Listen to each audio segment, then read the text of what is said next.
I am Esther Kulumani Mahlangu, the regional commander of the TMPD Tshwane Metropolis. I'm currently stationing in Region 5, of which is Cullinan. Today is a march.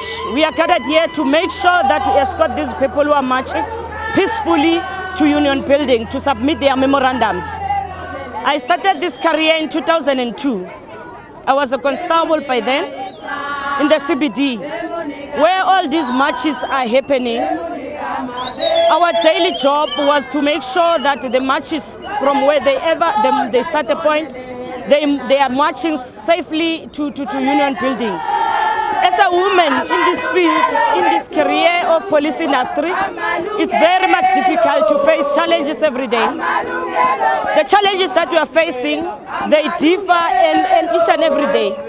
What I like most about our job is that we are every day educating motorists, our pedestrians on the road about road safety, how to behave on the road, to educate community that they must try by all means that they must try to avoid road rage on the roads.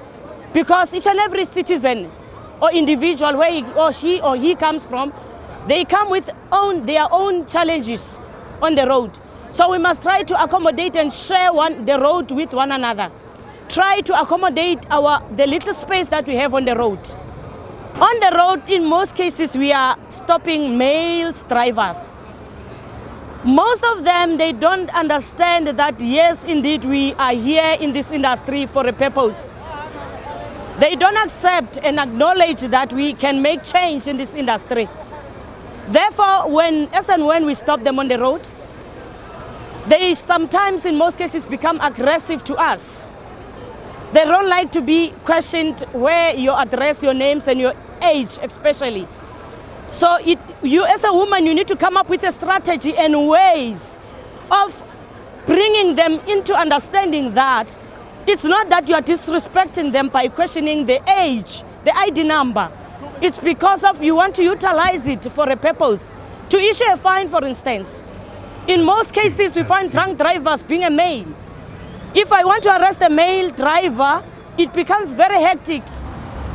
On the 8th of November last year, while we were executing our duties, we got a call to say there is a national taxi strike all over South Africa.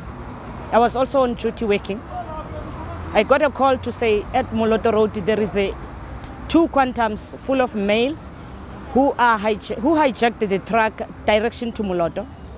I took my car, I chased them. I chased them up until at Victory Mall. On my arrival, while I was still calling backup, two quantums arrived full of males. The truck was now driven by a taxi driver. The taxi driver took the truck and blocked the Moloto Road completely. People who are coming from Mpumalanga, they couldn't come through and pass the truck to Pretoria for work. I wanted to negotiate with them to say, let them remove the truck, let them take the taxis out of the road, because they also utilized the two quantums to block the road. But they refused. They approached me with anger, very violent.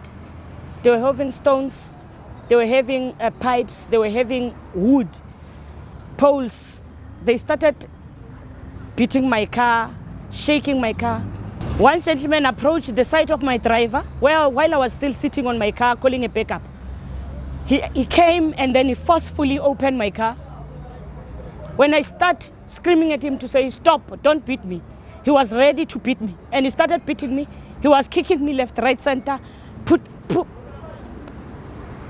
beating me on my face, kicking me on my stomach, want to grab me out of my car.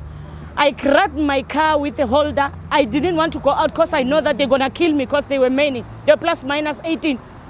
While the other group went to my passenger driver and they forcefully took out my Constable Koza, who was sitting on my left-hand side. They started wrestling with her, fighting for her firearm.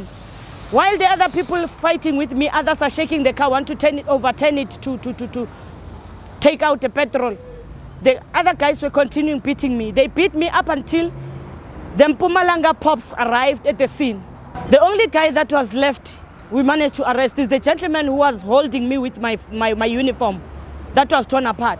We managed to arrest the gentleman and the driver of the Quantum because he couldn't run away because the Quantum was still standing there.